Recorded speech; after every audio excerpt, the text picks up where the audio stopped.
Hey there, and welcome back to the Disc Connected. I just want to give a little intro to this interview because we were literally just having a conversation while it was recording, and I never did an intro. So this wonderful conversation is with Dennis Bartok and Craig Rogers of Deaf Crocodile. I'm sure you saw that in the title, but these are two film restoration legends and people that have been doing stuff like this for decades. We're here primarily to highlight the brand new Kickstarter for what they're doing. Links for all that in the description below. Please go support them. Support Deaf Crocodile. Support physical media. I would not be saying this if I didn't do it myself. And I've loved every single thing that they've touched, and they are, by all accounts, two wonderful people. And I really think that it's important that we come together for restoration projects like this, because they're not, the Fulcis of the world. They're not the the Jess Franco, where everybody's clamoring to restore Jess Franco films. They're not, big Hollywood blockbusters. Deaf Crocodile's working on films from smaller countries. They're working on films from unknown filmmakers. And without these restoration projects, they would never be able to be seen like this. So I want to thank them for their time, want to highlight all of the hard work they're doing in the most ways possible, and just say thank you guys for watching. And hopefully you enjoy.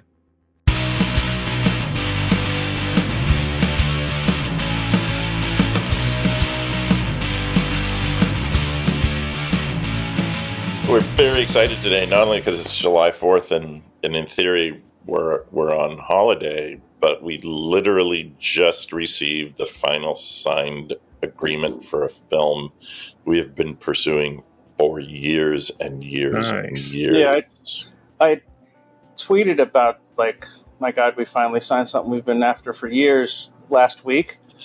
But we had signed it, but then again, we heard nothing. They didn't respond back and sign their end. Oh, Jesus. I can't even just begin to describe the ins and outs. We had years ago gotten in touch with the filmmaker. It's an animated feature in a kind of deranged Don Bluth style, but really far out there, like Plague Dog's Watership Down. It's kind of nice, like in that vein. Never officially released in the U.S., and it's based on a series of books that were bestsellers in Europe at the time, but now the writer is kind of persona non grata because he came out as very right-wing neo-fascist. So they kind of tried to talk us out of it. At least 3 times. They were like, "Are you sure who you wrote want this, right?" We're like, yeah, but he didn't make the movie, and the movie has nothing about that in it. So right. It's kind of like an R-rated kids movie, but it's got all sorts of really weird, graphic, haunting stuff in it. It is like an R-rated Don Bluth movie. It's like, imagine Secret of Nim with really dark, disturbing stuff. Yeah. The content is R-rated, and the animation, it really looks like almost exactly like the artwork from Rescuers Down Under or something. That sounds amazing. It is really amazing. And so every time we would get into negotiations with somebody at the studio, the overseas rights holder, they would literally then go on paternity leave for 6 months, or we would get 3 responses and then nothing, and then we would get an email from somebody else saying, "Oh yeah, they left the company." Of course, and it's almost like dealing with us either drive everyone away, and then they literally tried to talk us out of licensing the film. They're like, "Are you really sure you want to put this out?" And we're offering to restore the movie, and I think it's almost like they wanted to kind of bury it the way that Paramount for years didn't want to hear about William Castle's Shanks or Sam Fuller's White Dog, both of which are wonderful films. And apparently it could be apocryphal, it could be an urban legend, but one of the executives at Paramount apparently had a sign on his wall when people entered his office that says, "Whatever you do, never ever ask me about White Dog." I believe it. Man, that's wild. Yeah. Well, we've said it before, but I think a lot of the projects we've gotten are because we're really persistent and patient. Right. Because this one clearly could have just gone away. Like they would had have been so happy. they had no interest in They would doing have been it. so They would have happy been so happy. not to ever receive another email. No, this really is one where we just wore them down.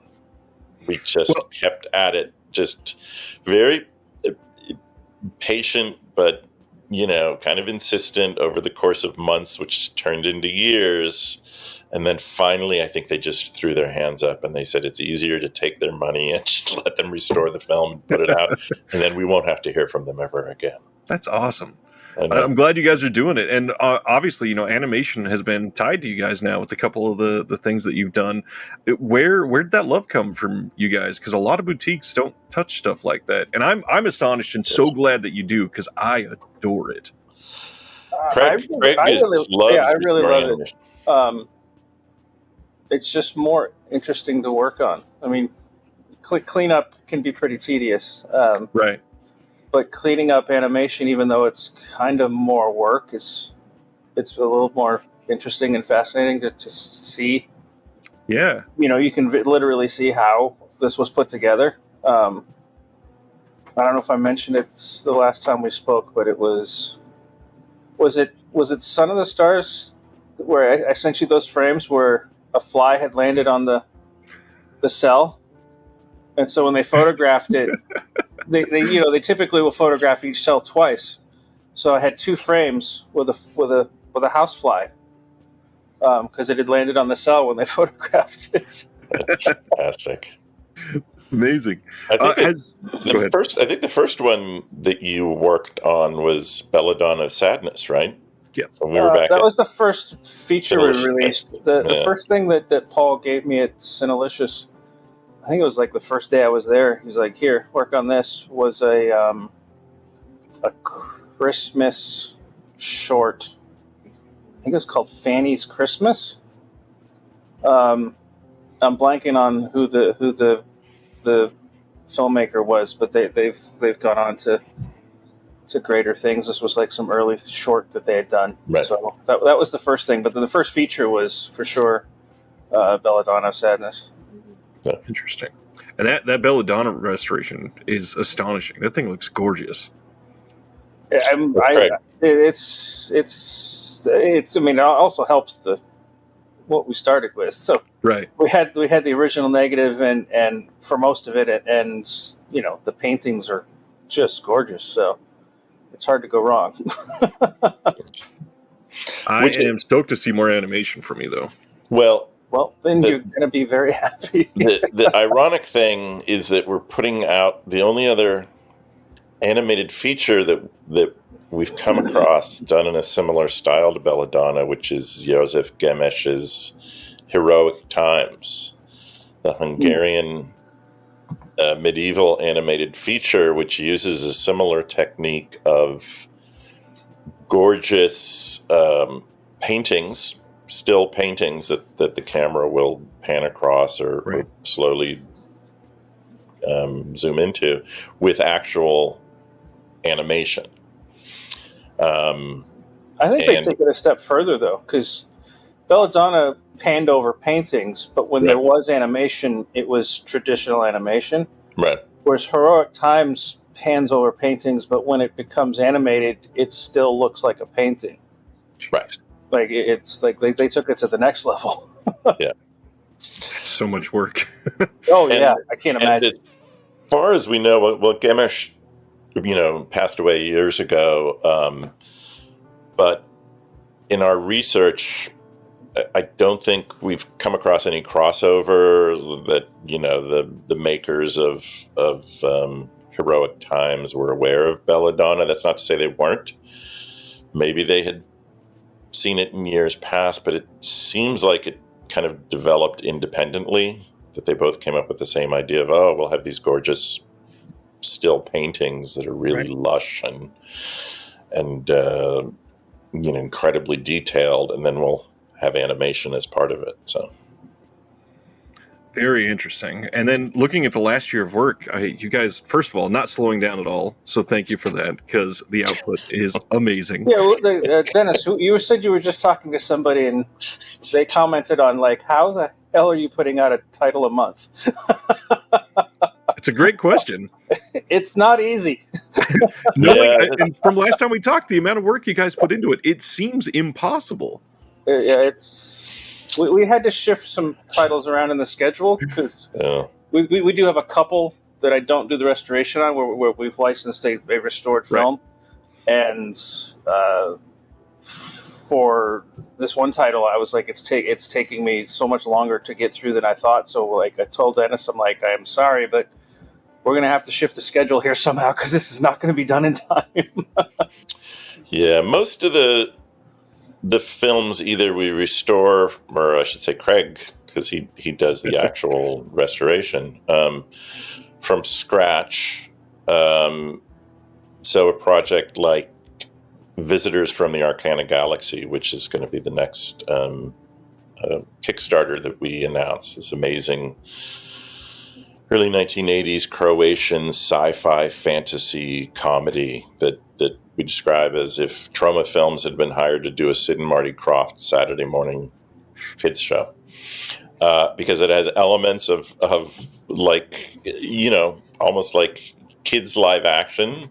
Right. Yeah, it's and then it has unbelievably grotesque rubber monster violence. Yeah, you can't put it in. You can't name a genre. You can't name 3 genres. Like it's sci-fi, it's comedy, it's horror.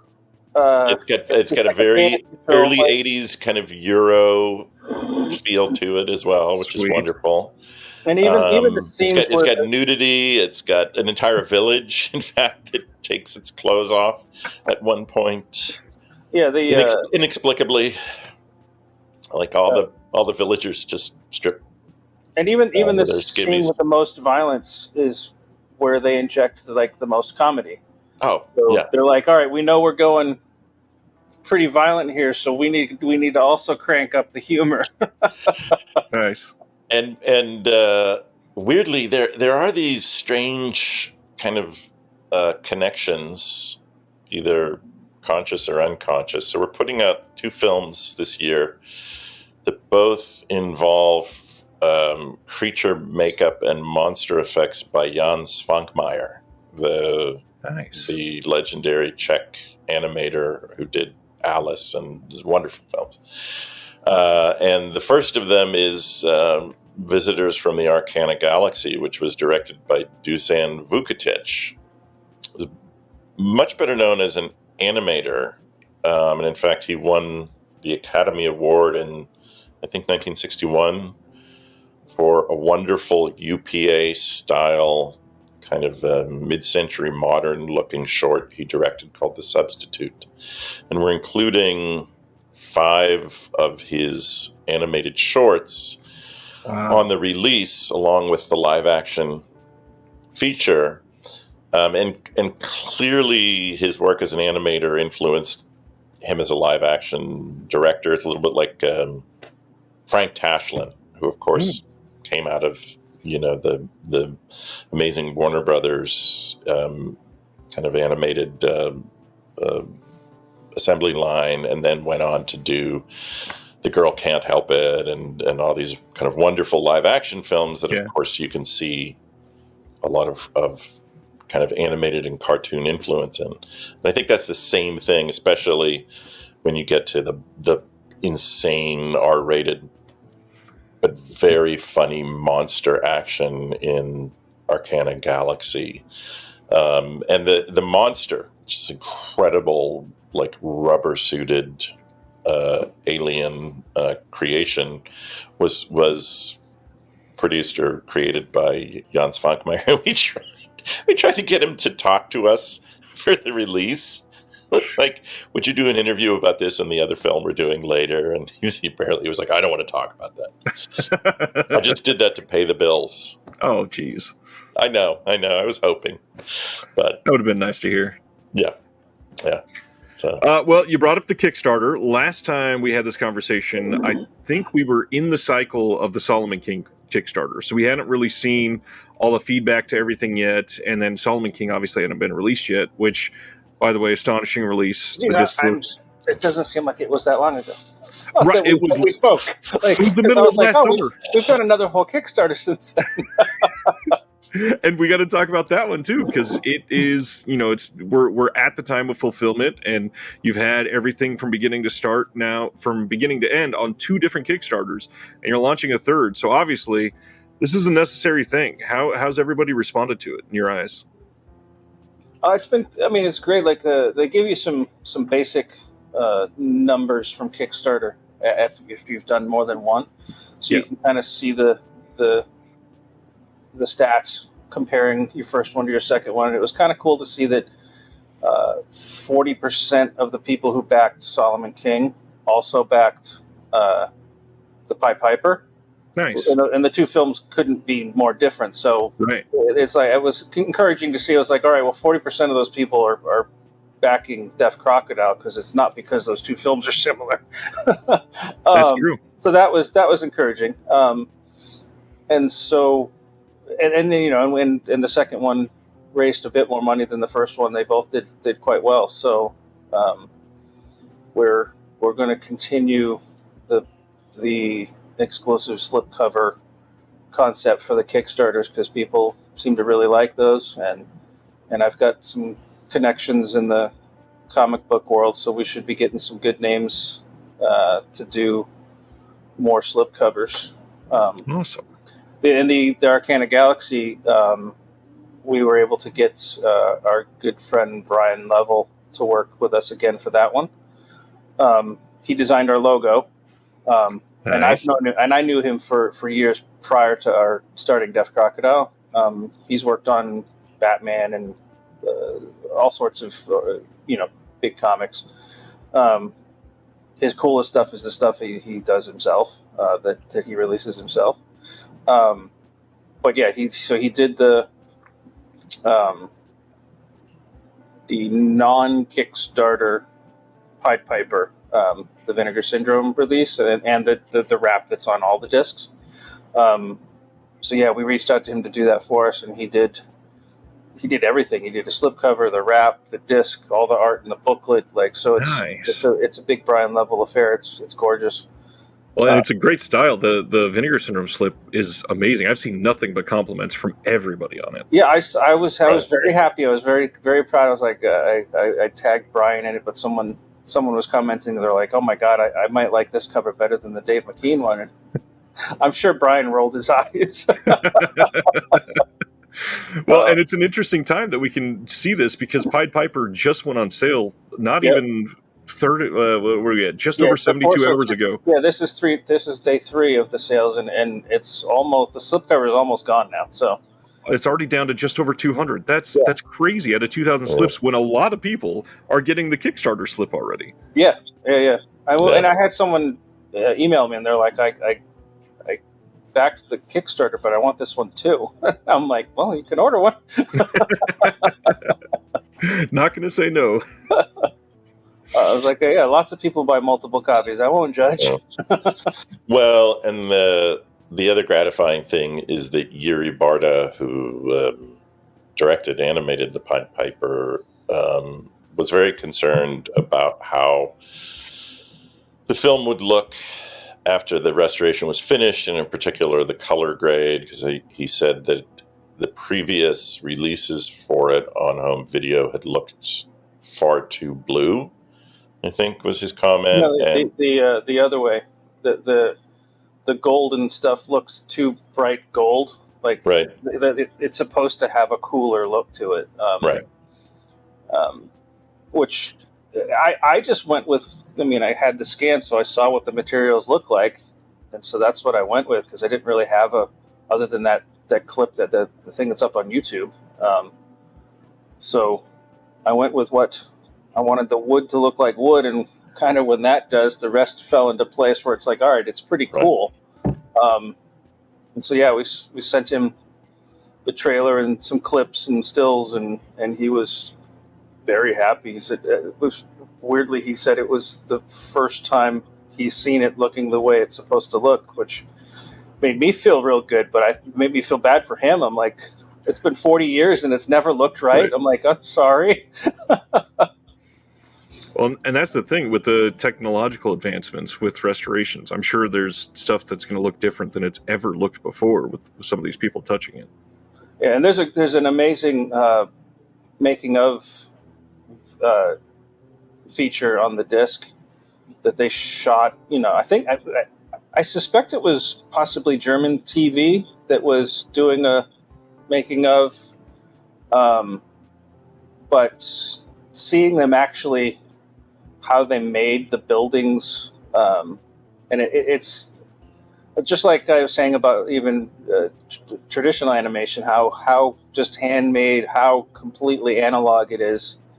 They had a hot plate, and they had knives sitting on the hot plate getting them hot, and then they would go over and just carve the styrofoam with a hot knife to make these incredible set pieces for the film. It was just like it's so completely handmade. It's amazing. That's astonishing, and that's the kind of thing I love. And most of the films that you guys have put out, it has something about that sort of like ambitious style attached to it. Everything seems to have this feeling of grandeur and just impressive quality. I love your catalog. It's just been an amazing year for you. Oh, thank you. We just, I think once you kind of get into the groove, like, okay, what's coming up in 3 months, in 5 months, in 8 months. Interestingly, it is a little bit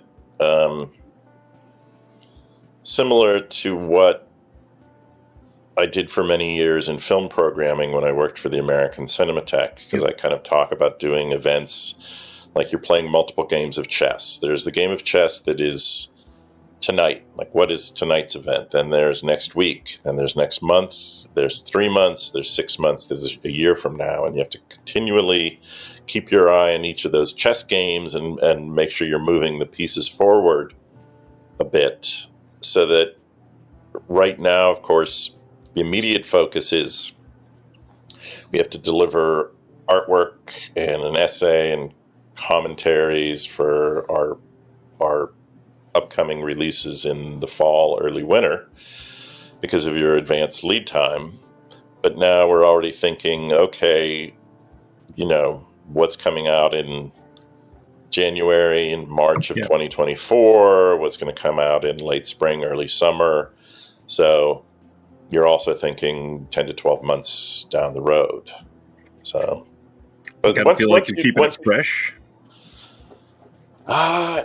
Yeah, because there's so much amazing stuff out there. It's like I'm a huge music fan, as you can probably tell from the wall of records. Yeah, so I've been collecting records since I was like 15.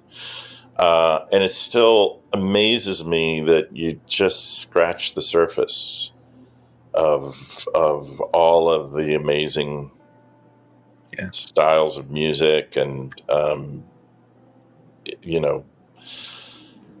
the past 5-10 years, I've really gotten into a lot of Latin jazz and Latin rock and cumbia and salsa, and it's there's an incredible world of amazing music there, and it's kind of similar with film. We'll start investigating and we'll go, oh my God, like again, things kind of tend to go in waves, but we're putting out 3 films from Czechoslovakia, Czechia this year. Prague Nights was the first, then the Pied Piper, and then at the very end of the year, we're putting out a 3rd. So it just so happens that we discovered and were able to license these wonderful Czech movies. And, there is a kind of through line in terms of the types of things we go after. So that sort of art house kind of genre overlap is something that really appeals to us. We do love animation. We have put out a number of Indian and Southeast Asian kind of contemporary independent films. We really love what's happening there. Put out both films by a wonderful young filmmaker named Achal Mishra, The Village House and Dewey. Now we haven't released any of those on physical media yet, but that's not to say we won't. We're hoping at some point that we'll be able to put out either individual releases or maybe a box set of kind of contemporary. I can't wait to see what Achal does next. Yeah, I adore his work. Yeah, and we did put out all 4 features by one of our favorite contemporary filmmakers, Shahram Mokri, the Iranian director who did Fish and Cat and Careless Crime, and so we're so glad that we've been able to work with Shahram and introduce his films here. The box set that we put out was kind of a big leap of faith. It's the first and to date the only box set that we've done, and it really grew out of we watched Careless Crime and we were so impressed by it that both of us were just blown away, and we're like, what else did he? And then we decided to kind of corner the market on Shahram Mokri movies. We're like, all right, we're going to license all 4 of the films, his entire out. And it wasn't. He's Iranian, and most of the materials were still in Iran, so getting those. So that was really difficult. Was very difficult. That was so hard. And unfortunately, there were a handful of short films he had done before he had done his first feature, and we tried so hard to get them, and there was just no way of getting them. Even Shahram, he's like, I can't. He's like, I can't get my hands on them. Like, so.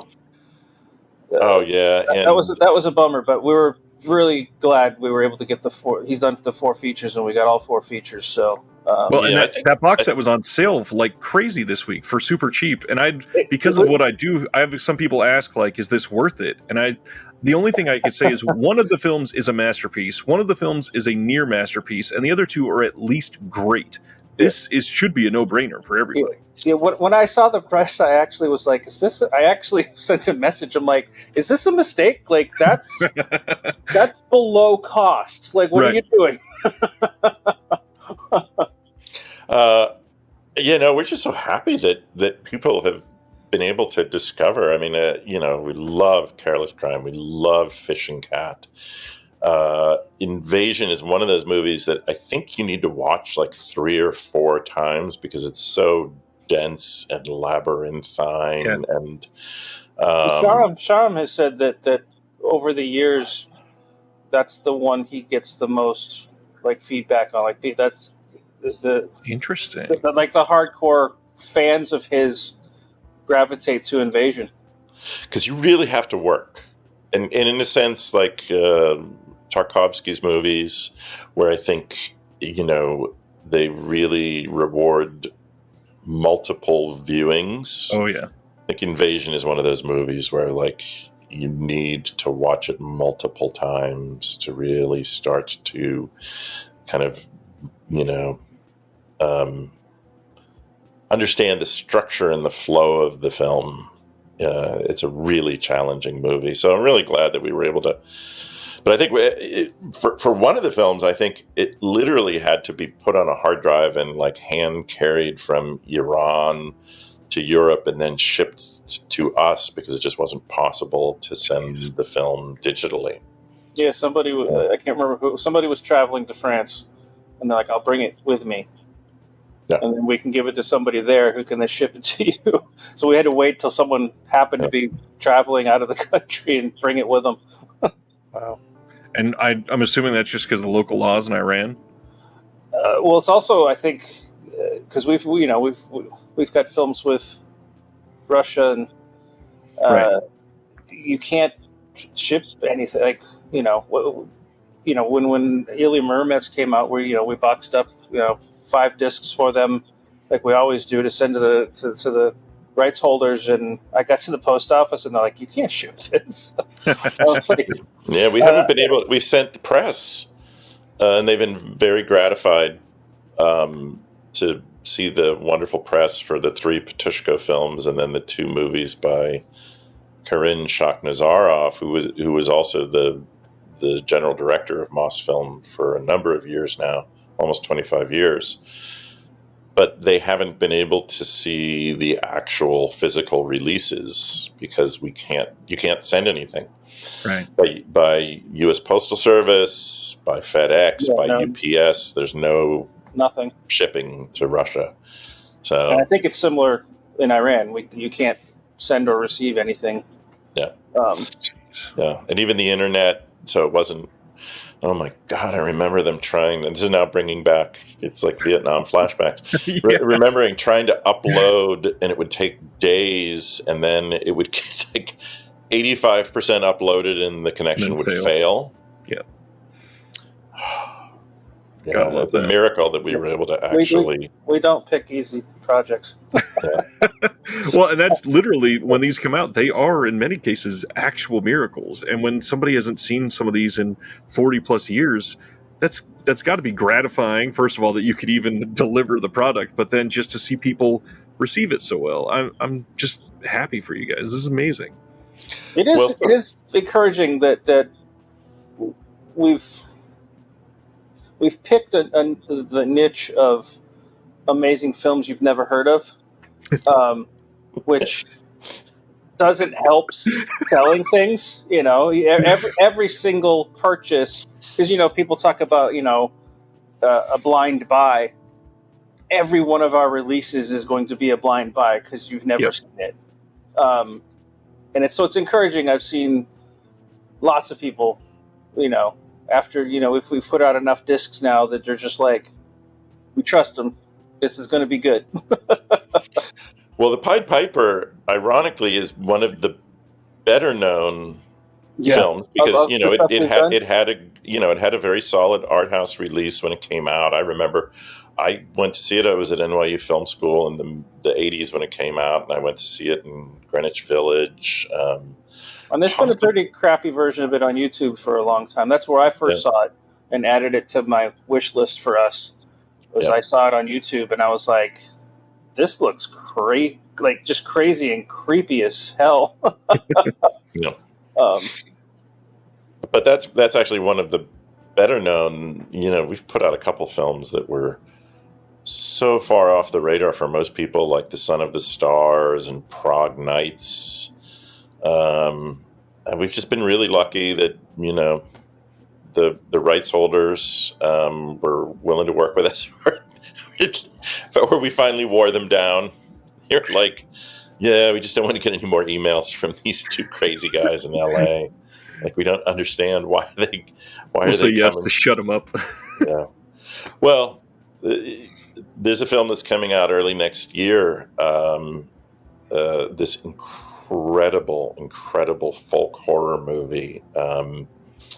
It is mentioned very briefly in Kayla Janice's wonderful documentary, Woodlands Dark and Days Bewitched, History of Folk Horror, which I think is one of the only mentions of it kind of in popular media over the past few decades. But it's a movie that I had heard about literally 30 years ago. I think it was my friend Robert Skotak, who is a legendary visual effects artist who won Oscars for Aliens and Terminator 2, Judgment Day, and he did Coppola's Dracula and incredible films. And he gave a video interview about Alexander Patushko and the history of Soviet fantastica, fantasy, sci-fi, and horror filmmaking for our recent release of The Tale of Tsar Sultan. But he had mentioned this movie to me 3 decades ago, and it kind of stuck in the back of my brain. There's like a little Post-it note there with these are really obscure / lost movies that I need to look into and track down someday. And finally, I think it was 5 years ago, we actively started pursuing the film, and so many things intervened, including the terrible war in Ukraine. But somehow, through sheer persistence and miracles, we were able to close a deal, receive the materials, and we'll be restoring the full director's cut of the film and releasing it early next year. So, Wow. and it's great. It's amazing. That brings to mind an interesting thought experiment. I'd love to hear from you. What do you think younger Dennis from 1991 being told, hey, you just got told about this film, and in 2024, you're going to be releasing this on the highest quality physical media that the world's ever seen for it. How do you think you would feel about that then? Well, it's funny. I tried to, when I worked for the American Cinematheque for a number of years, like when the DVD boom really started to kick in, I would say like the mid to late 90s, when there were a lot of specialty labels that were popping up and they were putting out all sorts of fascinating stuff, and Image, some of these Anchor Bay, kind of some of these pioneer DVD labels that were able to put out some incredible movies. I tried to talk the powers that be at the Cinematheque into launching our own home video label. I was like, look, we do all the work. I spend years tracking these movies down and flying in the only known 35 millimeter print, and we show it one time, and then we fly it back at great expense, where it just goes into, the storage vault again. I was like, why don't we launch our own DVD label? And they just wouldn't go there. It was really a shame, because there was this incredible window of opportunity. And then subsequently, a lot of the films that we had been kind of promoting and showcasing, like movies by Kinji Fukasaku, who was a dear friend of mine, started coming out on these labels. Of course. And they kind of missed that window. So in a way, it's great that we're able to do this, on Blu-ray, and Blu-ray is a pretty amazing medium, because I come from an exhibition background, and while it is not as high res as DCP, you can project in a theater off of a Blu-ray in an emergency, and it looks really good. I actually experienced that just a few months ago. They got sent something from somebody. They went to project it, and the digital was out of sync, and it was going to ruin the entire thing. And somebody happened to live half a mile away and said, "Well, I got it on Blu-ray. Will that work?" And they said, "Well, we'll try it." And it was pristine. It was perfect.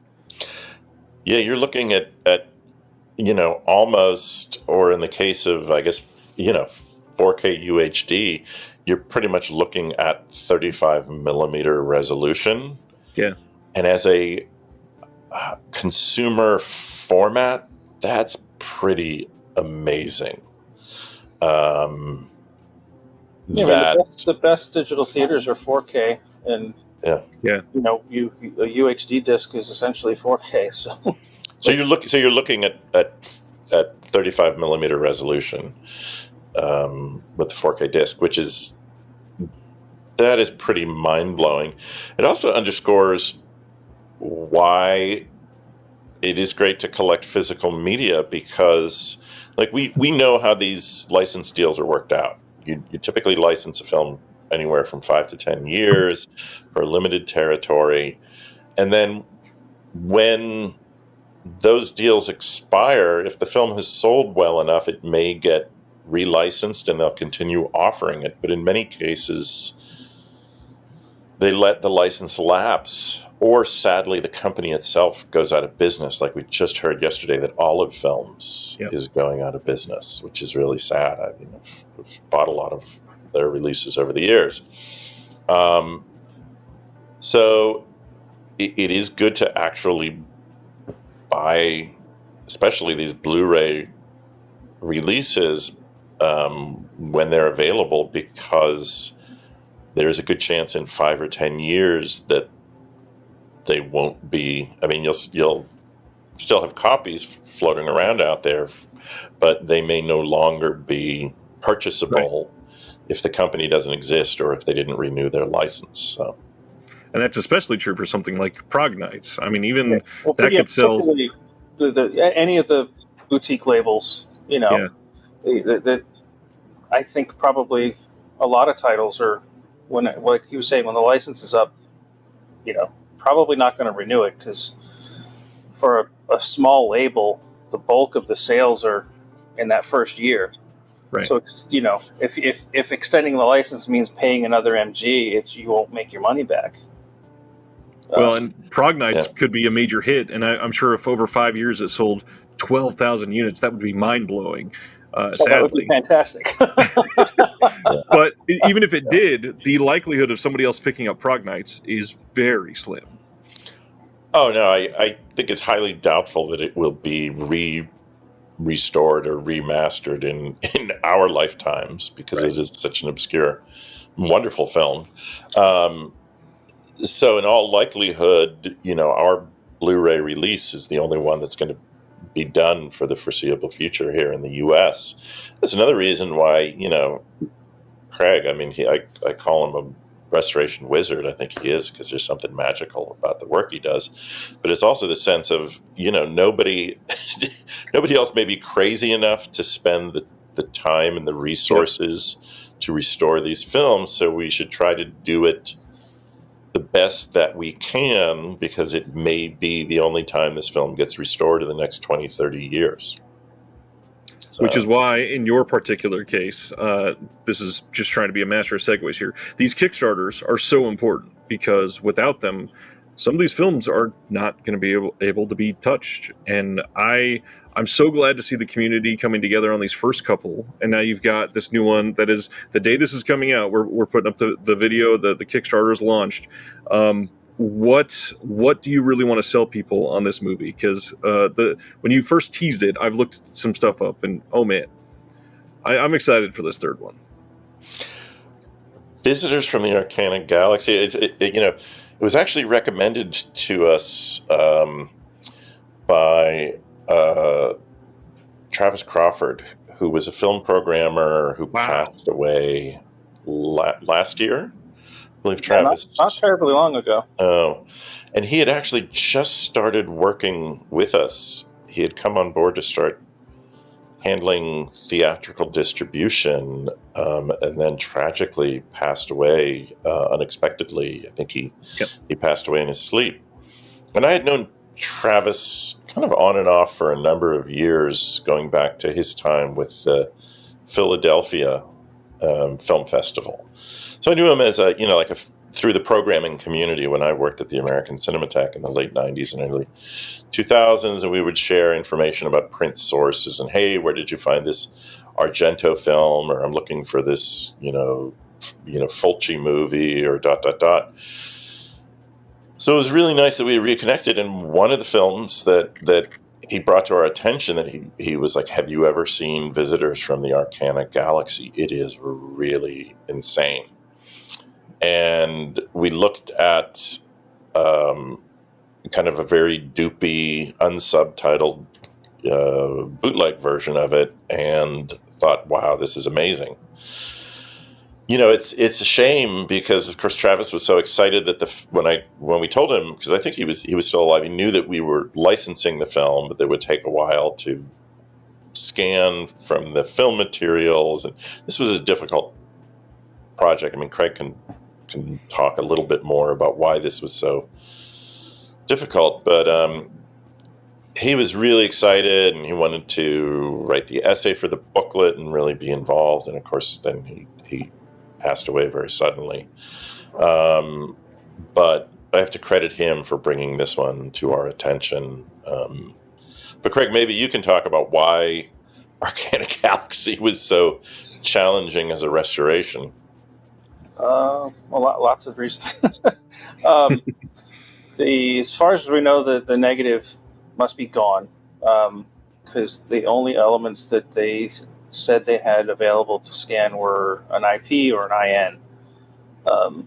So they scanned the IP for us, the scans were quite dark, like really dark. So I don't know if the IP was just really dense or what, but so there was the color grade was a challenge. The audio was at a different frame rate than the picture because it was from a different element. So we hired audio mechanics to fix that and make sure everything was in sync. Which there's still a section. I'm pretty sure they must have just looped towards the big action sequence where things don't seem to be quite in sync, because I'm pretty sure they just did the dialogue after the fact. But and then also there's lots of day for night. There's continuity. It doesn't exist. There are scenes where it starts off at night, and then it's high noon, and then it's sunset, and then it's night again, and so it's trying to balance the color grade versus like what it's supposed to be versus what they shot. Like, I don't want to go too far, like correcting mistakes, because like historically, like he clearly shot that in the middle of the day, and it's supposed to be night. Right. Like it's and then the audio itself was really scratchy and hissy and full of clicks and ticks, and so yeah, the last several films I used to just handle picture restoration, and color grade and audio were farmed out, but due to time and budgetary, I'm like, yeah, all right, I'll do it. And I have to say, it's taking me longer than probably if we had farmed it out, but I've been pretty happy with the results. So it's that's been encouraging, or makes me feel good that I'm like, oh wow, like that sounds a lot better now. And the visuals are just so strange and striking, like the 3 gold-skinned aliens that the lead character kind of emerge from his imagination She's his clearly fiction. inspired by the robot from Metropolis. Yeah, the machine and mensch in Metropolis. Nice. And then the 2 kids look like they come out of Village of the Damned. Yeah, I'm going to say Children of the Damned, Village of the Damned. Children of the Damned from the 60s. I love that this sounds like a fever dream completely. Well, it is, but it's very meta. It's very meta because that's what the plot of the film is. Right. That there's this unsuccessful sci-fi writer who lives in this seaside Croatian village, and his girlfriend wants him to kind of get serious with his life, and so that they can settle down and kind of get a real job. And he wants to keep pursuing these sci-fi fantasies, and then literally the characters from his fantasies emerge into the real world and cause utter chaos. So there is overall the like when I was growing up, there was a few live action Disney films, like was it Escape to Witch Mountain, and films like that. They I know as a kid they had this vibe to them that was somewhat unsettling, but at the same time they're not super serious either, and this film really has that vibe. I feel like these are like the 70s 80s live action Disney. Yeah, it feels like one of those films, but they decided to go, we're going to go full a little more R-rated. Yeah, we're going to go full R-rated. There's some nudity, and then there's some, again, kind of trauma style, gonzo, over the top, ultra violence. There's some very comedic decapitations that happen at one point with the Moo Moo monster and spouting green smoke and monster. It's insanity. I would say of the films we've done so far, Like, if you're gonna stamp the word fun on one of them, this is the one. Yeah. Sam Deegan has done a lot of commentaries for us, and listening to her commentary for this was kind of fun because she clearly loves it. And like, I was just looking at the audio track on my computer as I'm like syncing it and mixing with the original soundtrack, and I see these big peaks. And so I scrub over. I'm like, what happened there? And it's her bursting out in laughter. Like she's she was having a really fun time watching it, and it's just it's really a fun movie.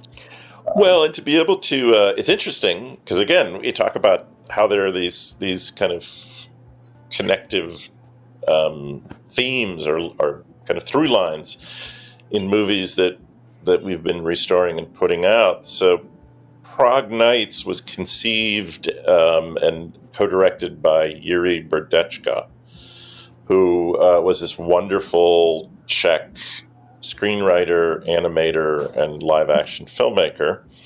And we've been able to include several of his incredible animated shorts along with Prague Nights as bonus features. And so now, similarly, in Croatia, we have this phenomenal animator, Dusan Vukotic, who then also ventures into live-action filmmaking. And we're able to include 5 of his kind of best known and stunning animated shorts.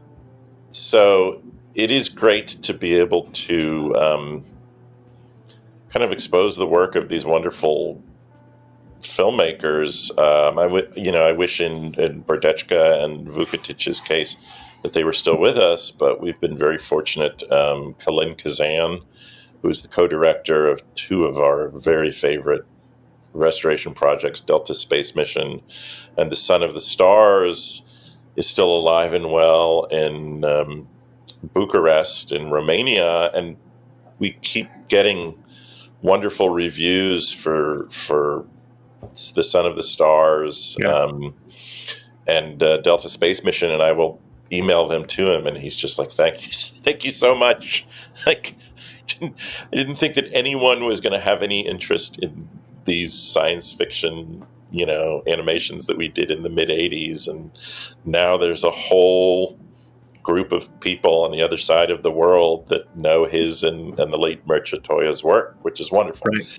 And of course, all the people that can, they're the whole animation team there, because these are really team efforts. I was just looking at our release schedule, and you were saying how like Prague Nights has the animated shorts as bonus features on the disc, which they're really, really good. Like, worth buying the disc to get those shorts. It's an incredible disc. But I was looking at the schedule, and from Prague Nights, we got 1, 2, 3, 4, 5, 6, 7, 8. 8 releases in a row from Prague Nights on are either animated or are going to have animated bonus features. Wow, that's incredible. So yeah, we do like the animation, and it's been great that like Dennis is saying we've found these cool live action features that were made by animators. So there's a rich treasure trove of animated shorts that they've done that we can dip into as well. Because all these shorts are really good. Well, and because we will, Craig will often restore these as beautifully as the features to the best that we can. You're getting all of this bonus content, like on our Time of Roses disc, we included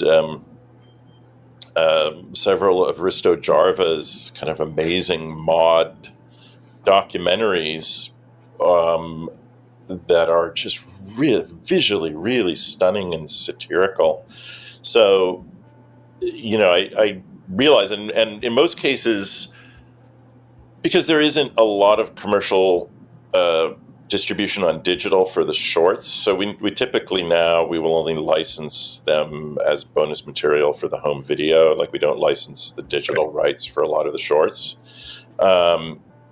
So that's another reason for people to buy these Blu-rays while they're available, because now you're going to get.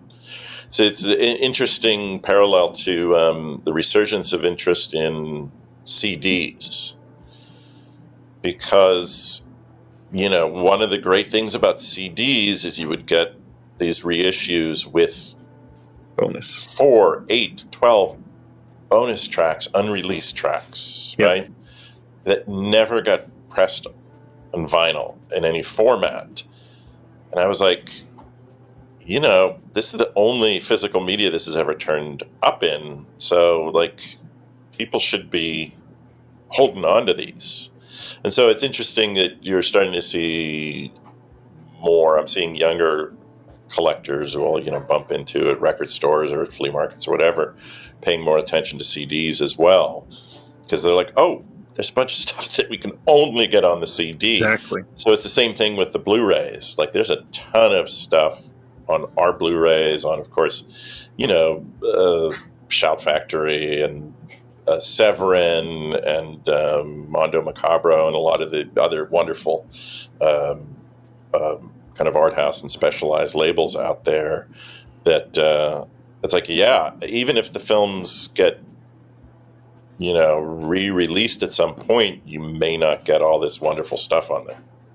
And we've seen many examples of that over the last couple of years. So this is a perfect reason. And one of the things, I'm sure both of you have heard this countless times, but by nature of what I talk about on my channel and all the announcements coming out, quite often I hear, well, does this mean the label's running out of films that they can put out? Or, sure, we're getting a lot of releases this month, but pretty soon everybody's going to run out of films. And I always point to a couple of different labels. And you just mentioned, you know, Mondo Macabro is one of them, Deaf Crocodile is one of them.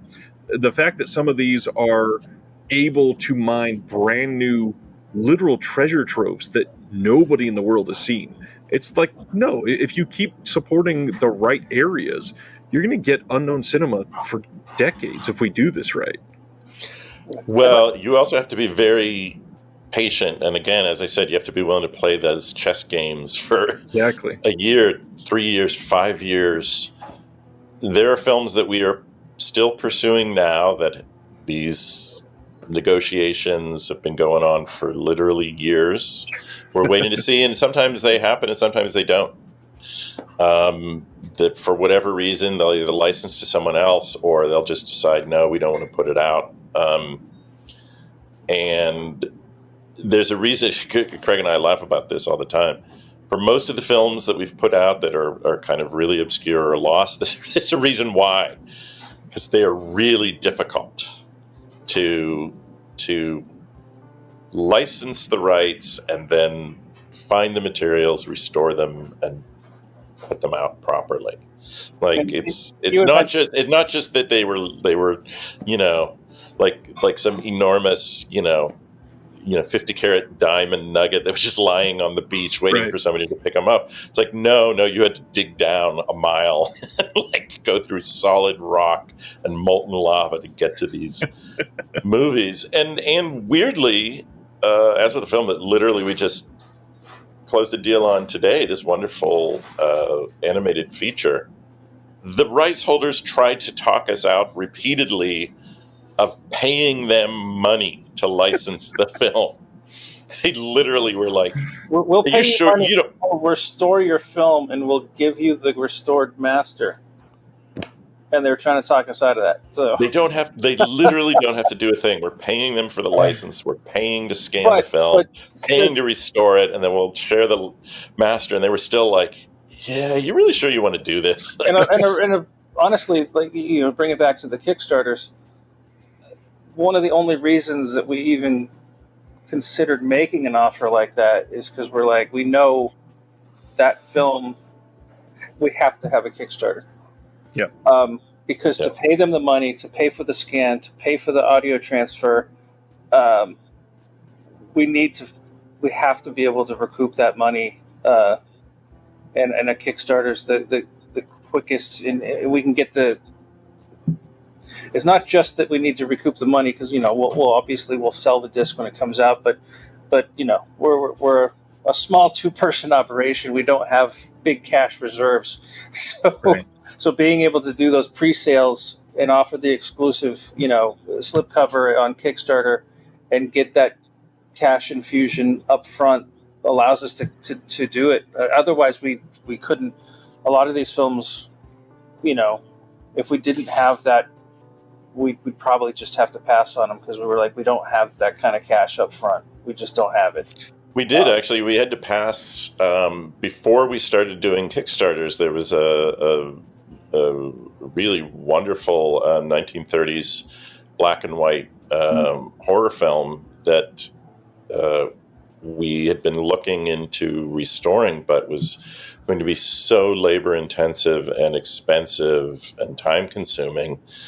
And actually, we'd gone out there trying to find people to kind of help underwrite or co-fund the restoration, and just could not find anyone willing to put up the money. And we may revisit it now that we've done a couple Kickstarters and we know, all right, we can raise X amount of money. We might want to do that in the future. It's still going to be an incredibly difficult and challenging project. And because Craig is literally restoring these films frame by frame, yeah, we did in a many test cases, on that one. it's like, yeah, we did a test on that one, and we knew what we were given was the best quality version of this film in existence. Yeah. And it still took me days to do like a 1-minute section. Because there's so much just surface damage and scratches. But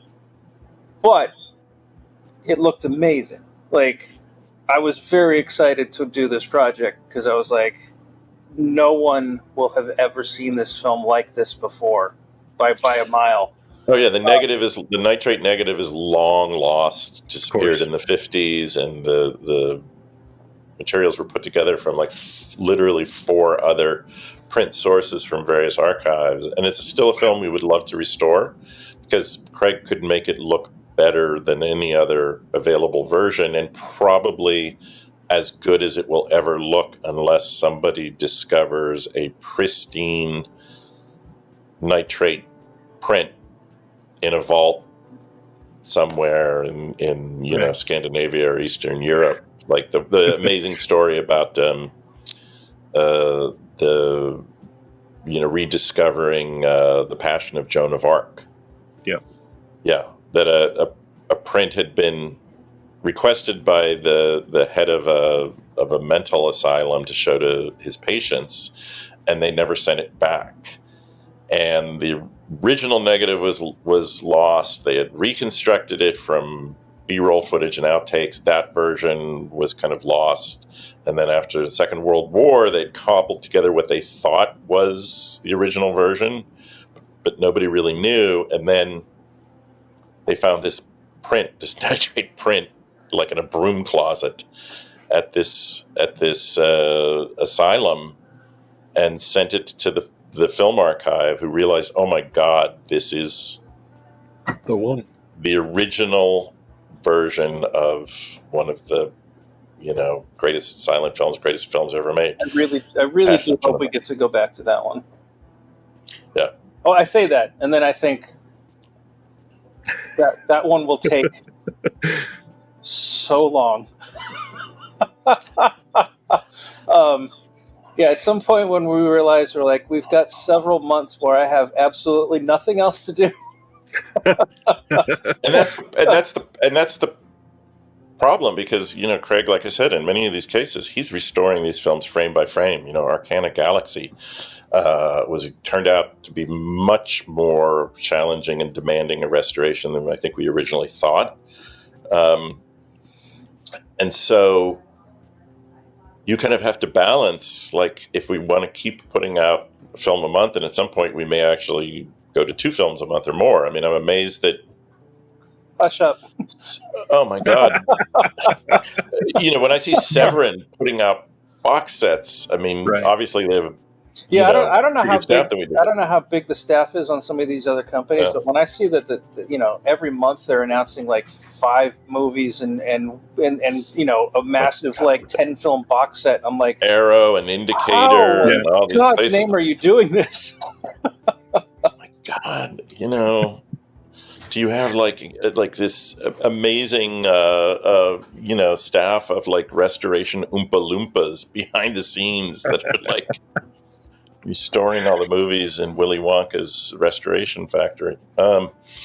But if oh my God, there's a film that is now going to take months and months and months, it also means that like, hey, we're not going to be able to restore these other films, Right. or like, so that's the other challenge when it's going to be such a complicated and time consuming project. We're gonna have to sign a bunch of either newer films or already restored films.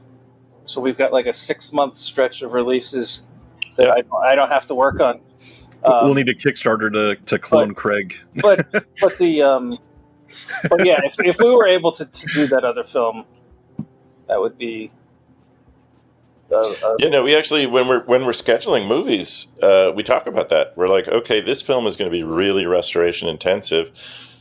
We can't schedule one the next month that is also really restoration intensive because it's going to take a long time, and then Right. and then you're going to have to turn around and jump into another project. So can we there's something in between that has already been restored or will only require minimal work to it? So there's a film Dennis teased that we were going to be putting out quite a while ago, and we've got a spreadsheet of our release schedule, and it keeps getting bumped down. It's on the schedule, but it's one of those that's going to take a while. So we need to figure out when we have that window to be able to dedicate the time to it. It's underway. It's an amazing mid-60s Japanese genre film, kind of a companion piece to one of the most famous Japanese genre films of that era, directed and written by the guy that co-wrote this other very, famous and acclaimed film. But big enough for you? Yeah, the materials are in really rough shape and going to require just a ton of work on Craig's part to make it look great. And so every time we're like, okay, we're going to schedule it here. And he's like, oh, no, wait, we've got Arcana Galaxy. We've got like all these other things that I'm now, knee deep in restoring.